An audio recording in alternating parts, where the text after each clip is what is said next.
It's time for Over There with Mirella Rastorfer. Mirella is our European correspondent. She joins us weekly. She is over there.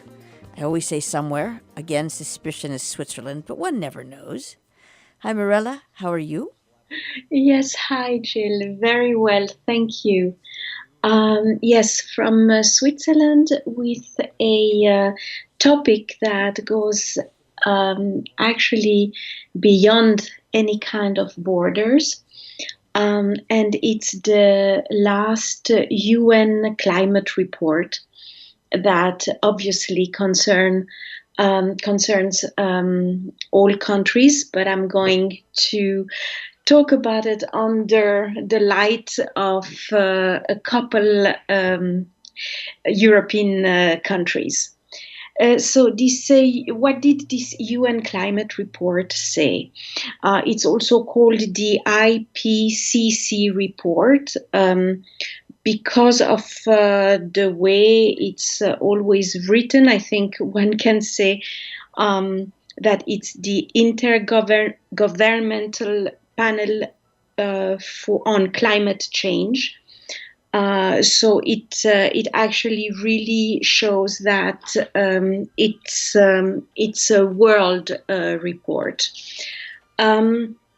Why do I take this topic today with you? It's because many European countries are really struggling to limit the emission of CO2, and many lawsuits are also going on between associations that defend the environments and the governments who are truly trying to limit those emissions, but are definitely in most cases really struggling.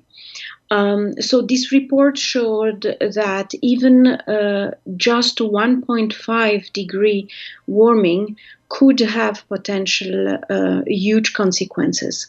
Some of the dangers include, according to this report, include ice melting at the poles, coral dying off, extreme heat situations, or extreme rain situations. Basically, all of these effects could affect hundreds of millions of people. Mr. Molina, Mario Molina, Chemistry Nobel Prize in 1995, implies that while it would be theoretically possible to counter all of these climate changes by taking some decisions, it might be too late until we already we are able to control our energy system and all the sources of climate pollutions. So this is quite pessimistic, but because between the issuing of a report and actual decisions, there is always a huge gap, and time can pass by very fast, as we know.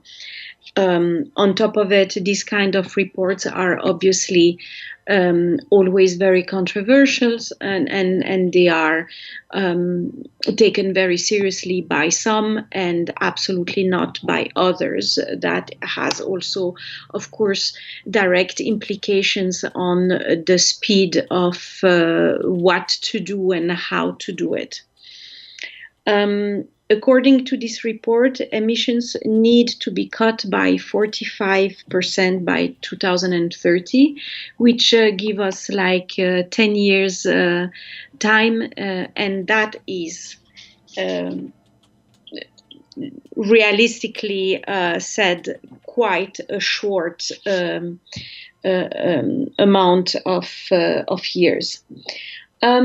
So in order to give to this report also some more concrete examples, I chose to talk today about a lawsuit that took place in Netherlands, and where the result of this lawsuit happened this week, and this is really interesting. It was a lawsuit between the Dutch U.N Foundation, which is a foundation that aims for a fast transition towards a sustainable society.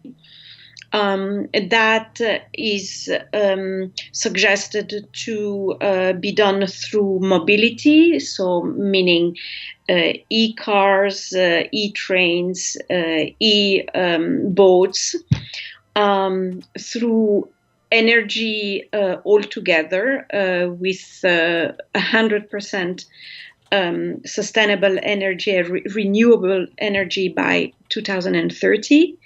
And by taking care of all buildings, making sure that there is a proper isolation and that the source of heating is a clean one.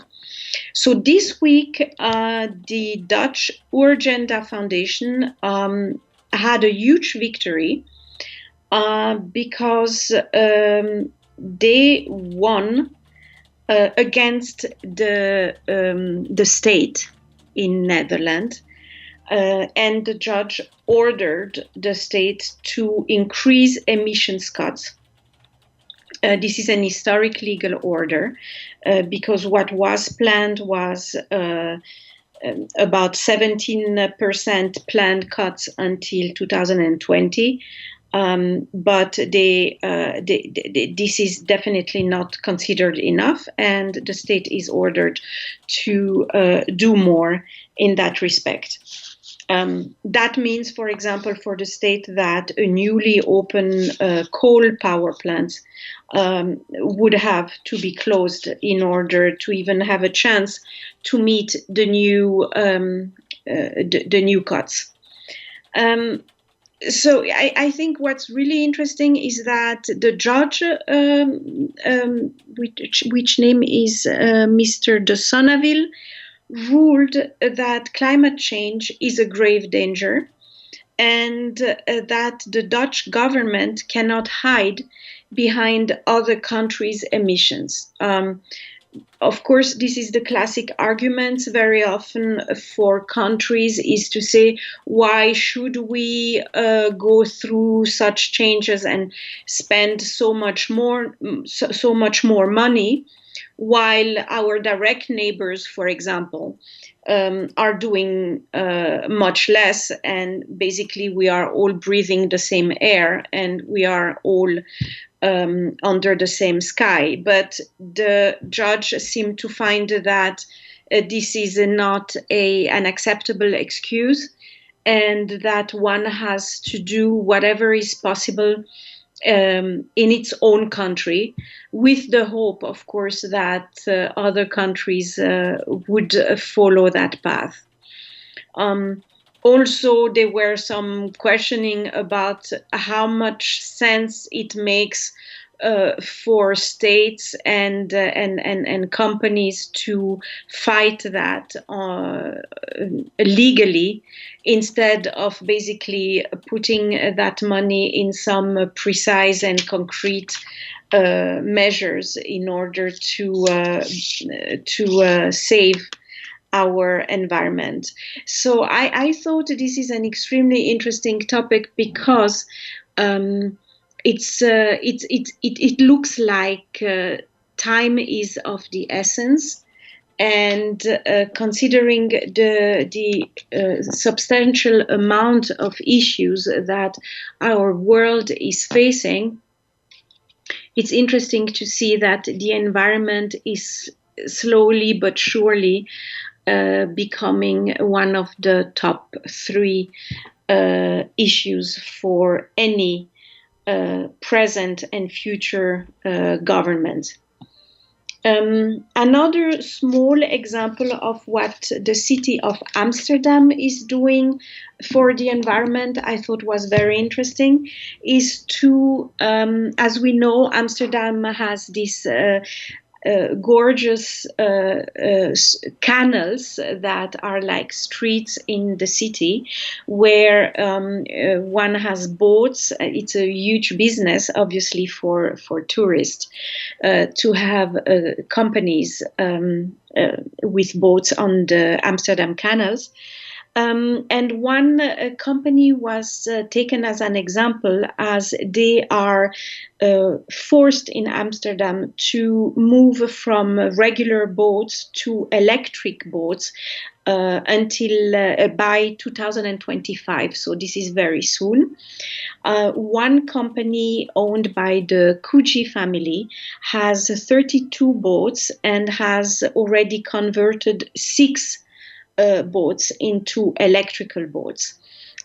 It's a massive financial investment, and it would eventually take many years for a family company to really benefit for such a change. But it seems like these boats are really appreciated. They are working. They can be recharged in 10 hours and last about 2 days. People were also asking questions about electricity and water, how dangerous that can be.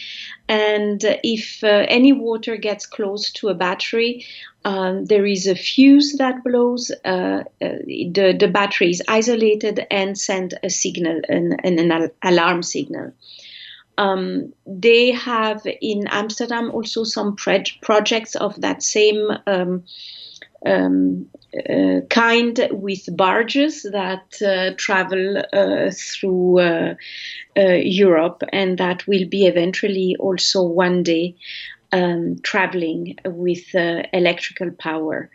So this is just a small family example, and there are obviously many others.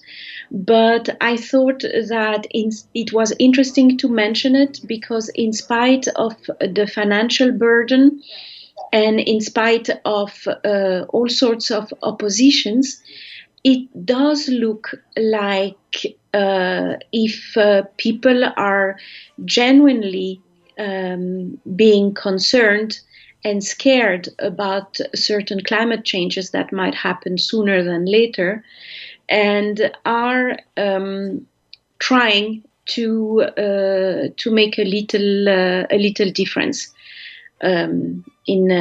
Of course, in the frame of whatever is possible on a small scale. So this is definitely a topic that we will follow up in the future. Thank you very much, Mirella Rastorfer. Over there. My pleasure.